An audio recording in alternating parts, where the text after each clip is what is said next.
വിശുദ്ധ മാർക്കോസ് എഴുതിയ സുവിശേഷം 2-ാം അധ്യായം 1 മുതൽ 12 വരെയുള്ള വചനങ്ങൾ. തളർവാത രോഗിയെ സുഖപ്പെടുത്തുന്നു. കുറേ ദിവസങ്ങൾ കഴിഞ്ഞ് യേശു കഫർനാമിൽ തിരിച്ചെത്തിയപ്പോൾ അവൻ വീട്ടിലുണ്ട് എന്ന വാർത്ത പ്രചരിച്ചു. വാതിക്കൽ പോലും നിൽക്കാൻ സ്ഥലം തികയാത്ത വിധം നിരവധി ആളുകൾ അവിടെ കൂടി. അവൻ അവരോട് വചനം പ്രസംഗിച്ചു കൊണ്ടിരുന്നു. അപ്പോൾ 4 പേർ ഒരു തളർവാത രോഗിയെ എടുത്തുകൊണ്ടുവന്നു. ജനക്കൂട്ട നിമിത്തം അവൻ്റെ അടുത്തെത്താൻ അവർക്ക് കഴിഞ്ഞില്ല. അതിനാൽ അവൻ ഇരുന്ന സ്ഥലത്തിൻ്റെ മേൽക്കൂര പൊളിച്ച് തളർവാത രോഗിയെ അവർ കിടക്കയോടെ താഴോട്ടിറക്കി.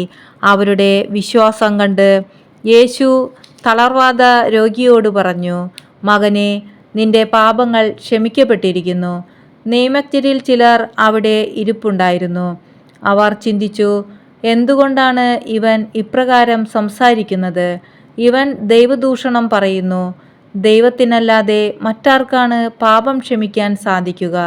അവർ ഇപ്രകാരം വിചാരിക്കുന്നുവെന്ന് മനസ്സിലാക്കി യേശു അവരോട് ചോദിച്ചു, എന്തുകൊണ്ടാണ് നിങ്ങൾ ഇങ്ങനെ ചിന്തിക്കുന്നത്?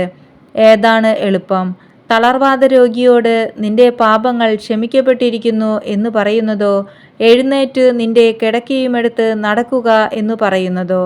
എന്നാൽ ഭൂമിയിൽ പാപങ്ങൾ ക്ഷമിക്കാൻ മനുഷ്യപുത്രന് അധികാരമുണ്ടെന്ന് നിങ്ങൾ അറിയേണ്ടതിന് അവൻ തളർവാത രോഗിയോട് പറഞ്ഞു, ഞാൻ നിന്നോട് പറയുന്നു, എഴുന്നേറ്റ് നിന്റെ കിടക്കയുമെടുത്ത് വീട്ടിലേക്ക് പോവുക.